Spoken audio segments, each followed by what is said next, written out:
There's a book called Political History of Tibet by Tsepin Shakaba. He wrote a letter to the government of India as India, help us. Chinese troops are coming. They are trying to occupy Tibet. In 1950s, when Chinese army first started marching, India should help us because if you will lose Tibet, India will pay the biggest price. He said, at present, we have only 80 soldiers guarding the McMahon line. Can you imagine itna bada seema? Only 80 soldiers. There was a trust. Soldier nahi chahiye. Border khulla raho.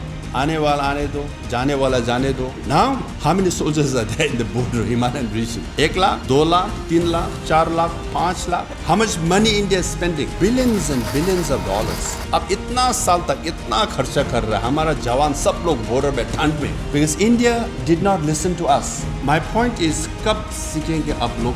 हमें बार बार क्यों आना चाहिए?